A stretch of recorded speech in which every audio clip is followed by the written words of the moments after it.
Hi, Miss Clayman, classmates. Welcome to Group 2 presentation of the mental health of Aboriginal children.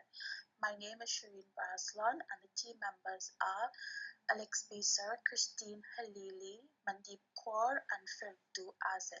I will be doing the introduction for our presentation.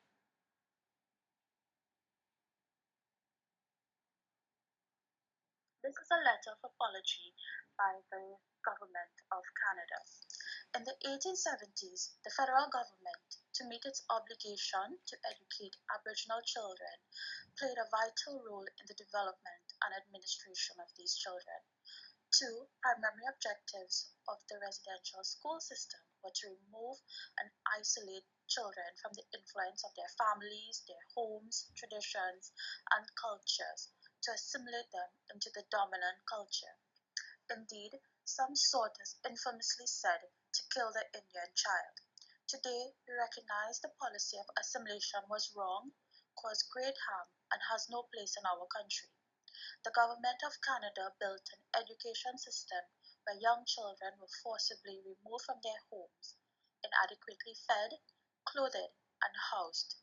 They were deprived of care by nurturing parents and grandparents and their communities. Tragically, some of these children died. The burden has been on your shoulders far too long. We recognize separating children from their families undermine the ability of parents to sow the seeds for generations to follow, to separate children from rich and vibrant cultures. The Government of Canada sincerely apologizes and asks for forgiveness of the Aboriginal people. June 11, 2008, the Right Honorable Stephen Harper, Prime Minister of Canada.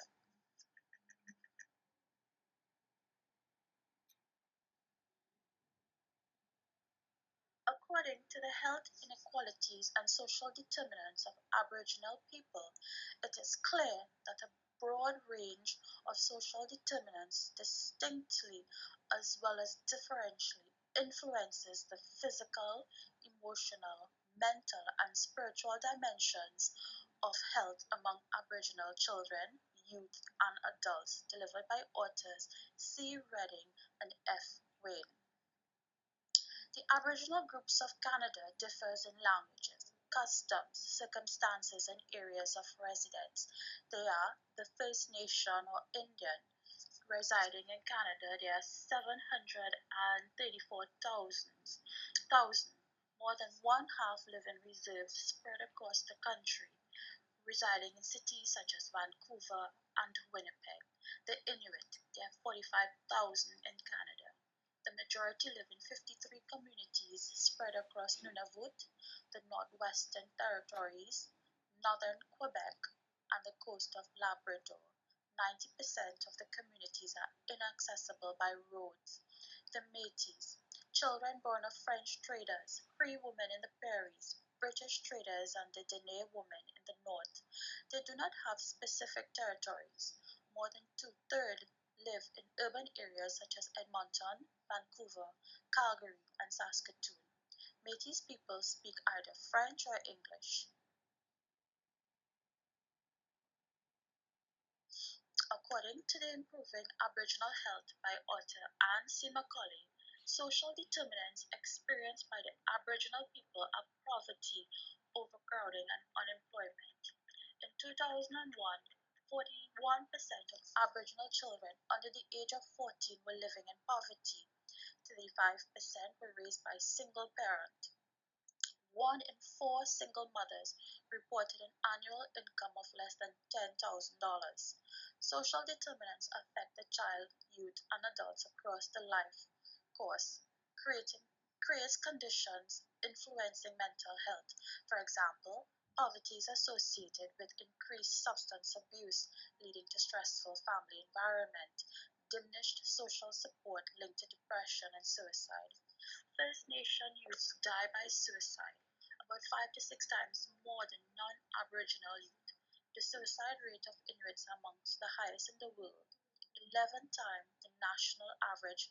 For young Inuit men, the rates of 28 times higher. In addition, 12 to 17-year-old girls reported to thinking about suicide, women are more likely compared to men to have attempted suicide. The root causes: Aboriginal children and youths living in Canada face persistent developmental and achievement gaps in comparison to their non-Aboriginal peers. They have The root causes are poverty and isolation. Communities suffer unemployment, poverty, and social disorganization, leading to lack of social norms and alienation. Individuals suffers loss of self-esteem due to denigration of culture from which they draw their language and self-definition. Families and support systems are disorganized by rapid modernization and changes in childbearing practices. Too many young people believe the only place they can live is on reserves and are discouraged from pursuing education. There is lack of adequate housing. Social racism and oppression contributes to hopelessness and isolation. These stresses, often associated with social problems, impaired mental health in collaboration with violence, family dysfunction, abuse of alcohol and drugs, and physical and sexual abuse, over time may become self-perpetuating. Mental illness co-occur with substance abuse affecting the Aboriginal child, youth.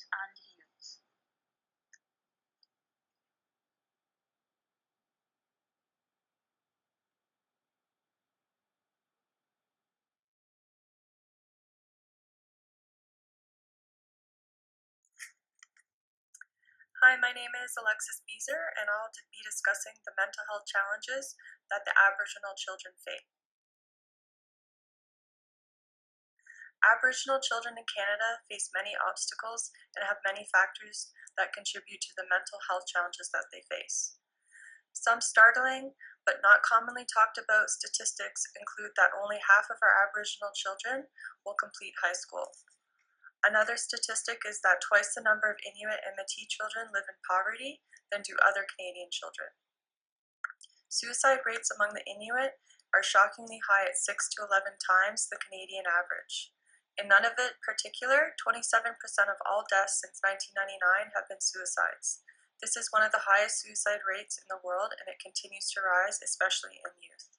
Some of the serious concerns about mental illness and social ills that affect Canadian Aboriginal children include substance abuse, suicide, and violence among Aboriginal people and communities. The imposition of European culture and the loss of Indigenous culture, lifestyle, and self-determination is seen as a major cause of health and social problems in the population. Some other specific mental health challenges in the Aboriginal community include distress, suicide, schizophrenia, anxiety, depression, obsessive compulsive disorder, attention deficit, hyperactivity disorder, conduct disorder, and bipolar disorder. Suicide rates for the First Nation populations are twice the national average and show no signs of decreasing. These rates differ from community to community, whereas some communities have had epidemics of suicide, while others have had few or none for several years. Young adults ages 15 to 24 represent the age group who have the highest suicide rates. Statistics also show that youth with a close family member who had committed suicide or who had a parent who attended a residential school were more likely to have experienced suicidal thoughts. Suicides and self-inflicted injuries are the leading cause of death for First Nations youth and adults. First Nations people experience major depression at twice the national average. Alcohol use is of great concern to the people of First Nations and Inuit communities. Around 75% of all residents feel alcohol use is a problem in their community. Statistics show that the residents who do drink, who live on the First Nation and Inuit reserves, drink heavily, consuming 5 or more drinks on one occasion on a weekly basis. So many factors can influence your health and mental health, and these factors are commonly known as the determinants of health, and include such things as how much money you make, how much education you have, and your relationships with your family and friends.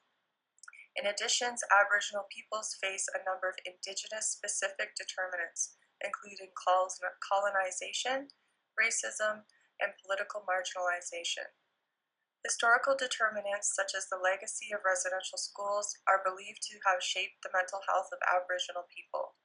A research project commissioned by the Aboriginal residential school survivors contains mental health information, with the most common mental health diagnosis being post-traumatic stress disorder, substance abuse disorder, and major depression. Indigenous people throughout the world believe that the health and happiness of their babies and children is the center point of health for the whole community. As sacred gifts from the spirit world, children are an integral part of the family, the community, and the culture of the people. The health of the children, therefore, is a reflection of the health of the community. Unfortunately, the large majority of Aboriginal families living in Canada do not experience the relative prosperity that is enjoyed by the general Canadian population. The health of Aboriginal babies and children living in Canada is adversely impacted by significant and persistent challenges in the areas of food security, housing, employment, education, and environmental exposures. In almost any measure of health and well-being, Aboriginal children are worse off than other Canadian children. Aboriginal communities are known to suffer from poverty and isolation, especially in the Inuit communities where access to healthcare and other necessities is limited.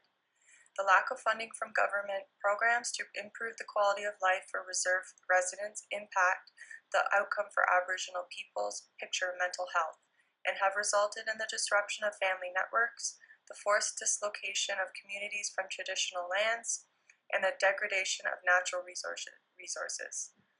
With a history of taking children away from their mothers and fathers and grandparents and rest of their families and putting them in residential schools, taking away their culture and forcing the Western culture onto them have impacted the Aboriginal community greatly. Since that time, Canada has realized their huge mistake and has apologized and tried to make amends, but the fracture of community stability and individual stability is apparent in how the Aboriginal community is coping. This is apparent by their mental health challenges and statistics.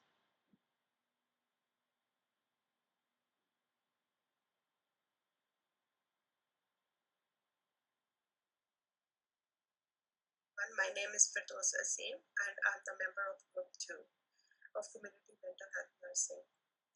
So my role is to discuss about the community mental health nurse role.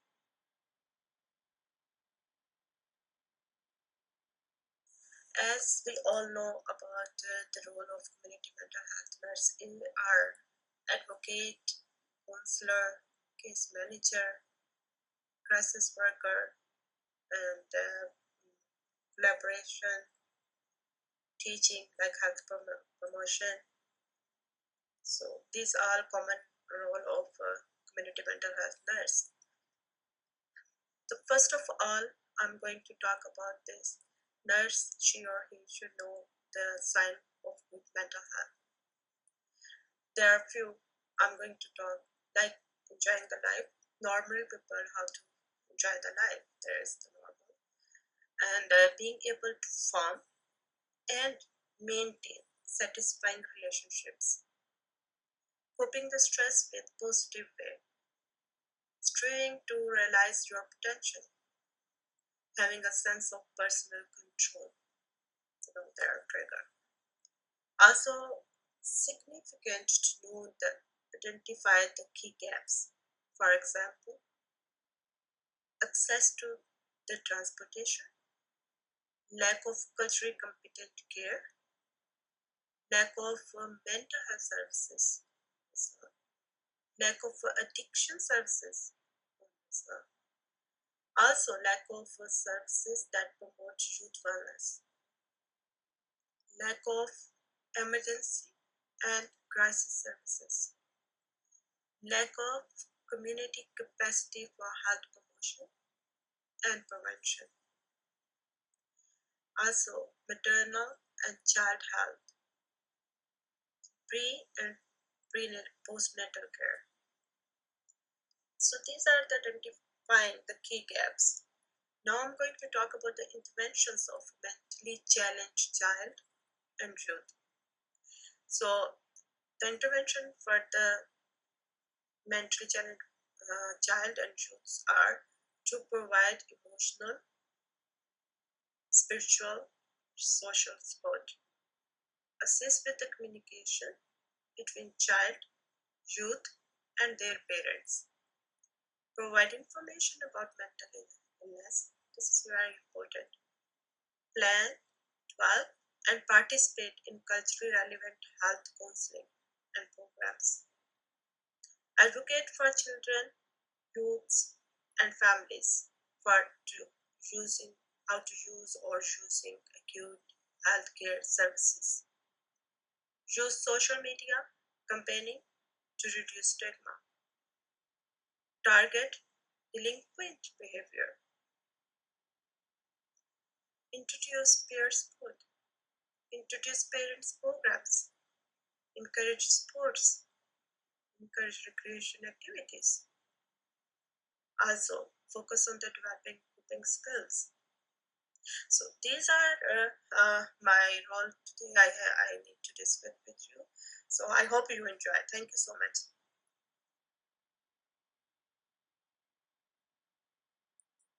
Hi, my name is Mandeep Kaur. My topic is promoting health.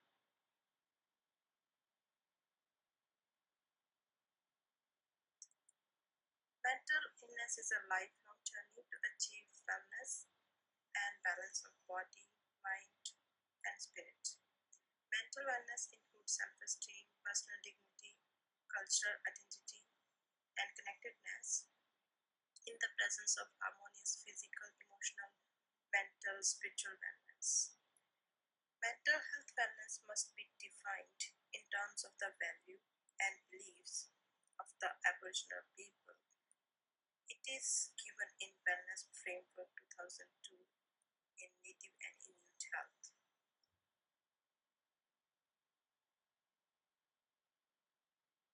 Now, I would like to talk about determinants of health. There are three determinants of health. First is proximal, then intermediate, then distal. Proximal determinants of health includes health conditions having direct impact on physical, emotions, and mental or spiritual health of the person.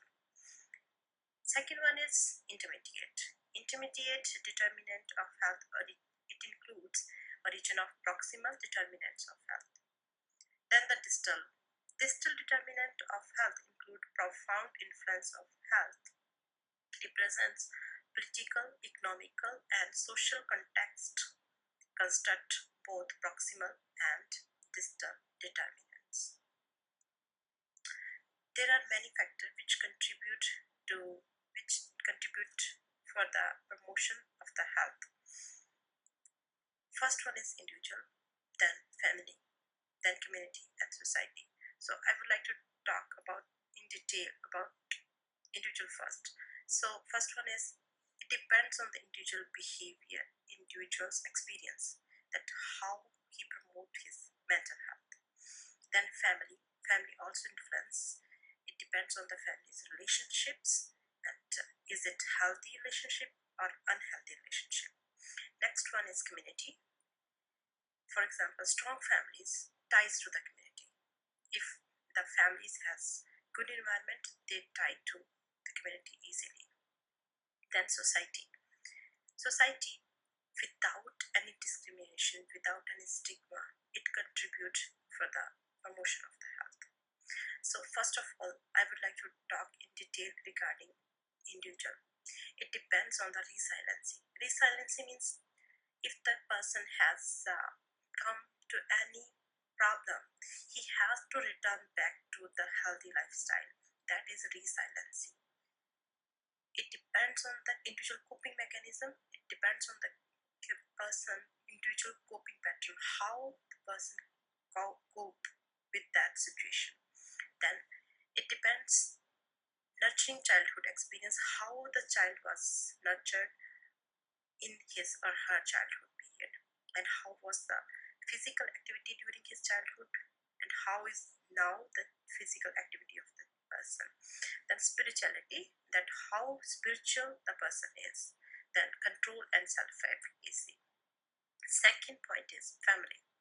Family relationship quality and connectedness. How the family is connected to each other. How the family contribute for the individual. How family cooperate with the individual. And the parenting style. Parent style. Is it overburdened person, over disciplined parents, under disciplined parents? It depends on the parenting style. Then is family, physical and mental status. How parents are.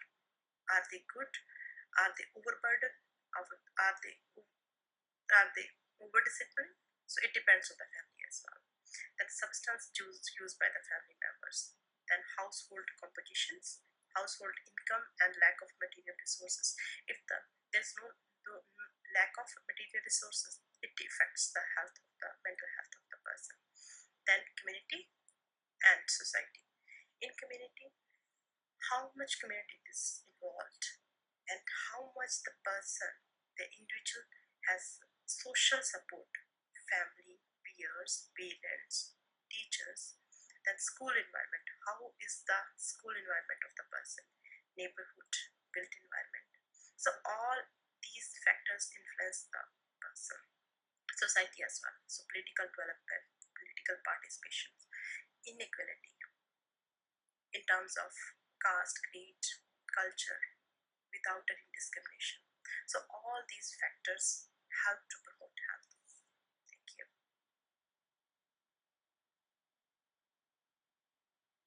Hi, I am Christine Halili, and I'll be discussing mental health programs and resources.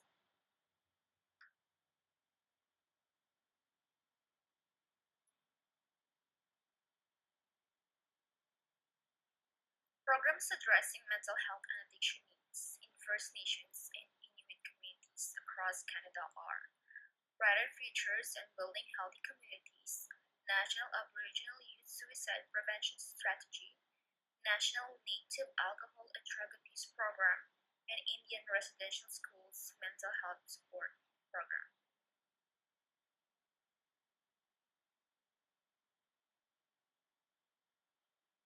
For Brighter Futures, it is a community-based health promotion and ill health prevention program for First Nation and Inuit communities. It promotes health and prevent ill health through learning-related activities that strive to increase awareness, change attitude, build knowledge, and enhance skills. It has 5 components: mental health, child development, parenting, healthy babies, and injury prevention. Under mental health, the goal of this component is to promote the development of healthy communities through community-based mental health programs, services, and activities. Under child development, this aims to ensure that children receive the nurturing they need to reach their full potential, such as school breakfast programs, a math learning programs, a parent-child crafts program, and after-school programs, and school-based, such as stop bullying sessions, cultural heritage activities, and cultural heritage activities.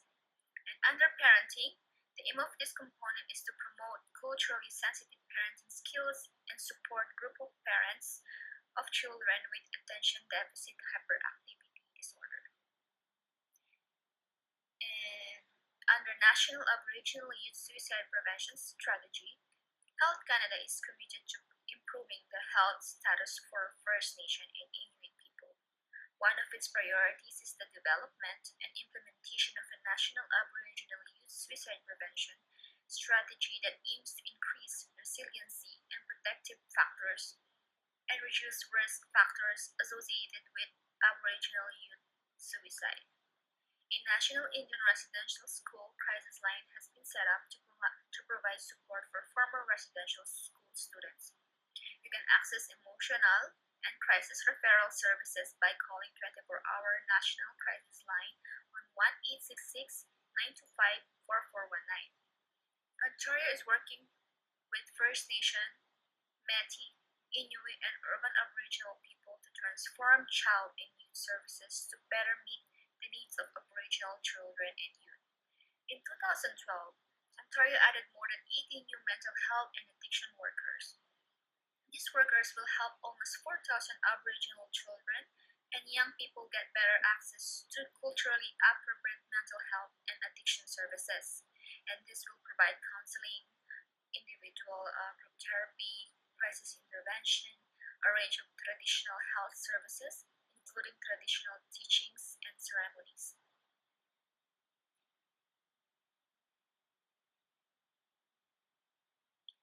Promoting mental health in British Columbia. So they have the Jackson Lake-based addiction and mental health recovery program. So it focuses preventing of addiction and mental health problems. The Gwen and Littell Parenting Program. This is for Aboriginal parents, caregivers living on or off the reserve. These promote healing for families to strengthen or maintain their cultural identities and provide holistic support while enhancing parenting skills. Promoting mental health in Labrador. The program runs by the Department of Health and Social Development, the National Government. It provides services to 7 communities in Labrador. 5 are coastal communities accessible only by plane, boat, or snowmobile. The department operates with a holistic community health plan that has seven core, 3 of which play a direct role in promoting mental wellness. These are mental health, addiction, and child development. The mental health programs employs counselors, psychologists, and mental health workers to both community and regional levels. They offer counseling and support, crisis response, public awareness, cultural and events, family activities, and lastly, youth programming. There are other resources across Canada, and these are the following. Behavioral Health Foundation Incorporation in Winnipeg, Obsessive Compulsive Disorder Center also in Winnipeg, Mood Disorder Association, Manitoba Schizophrenia Society, Eating Disorder Self-Help, and Anxiety Disorder Association of Manitoba. Thank you. That's the end of my report. So in conclusion, it is wide knowledge the health status of the Aboriginal people fall below that of the general Canadian population. Over the century, Aboriginal history have witnessed severe disruption of traditional social structures, customs, value system, relationship, and languages. In June 2008, Prime Minister Stephen Harper stood in the House of Commons and apologized. The residential schools left a legacy of social and mental problems that continue to exist in many communities, hence the high incidence of suicides, substance abuse, and violence. Today, we have the opportunity to affect change. In 2005, Health Canada established the First Nations and Inuit Committee. Their approach for community-driven, culturally safe programs, services for children to address mental issues, suicide rates, problems to access services, lack of transportation, as well as of awareness and understanding of the differences of culture between service providers and those receiving service, to reflect on the growing role culture plays in health and mental health, while serving to maximize community engagement, building on existing community strengths, and support continued building capacity. This is the end of Group 2 presentation. Thank you very much.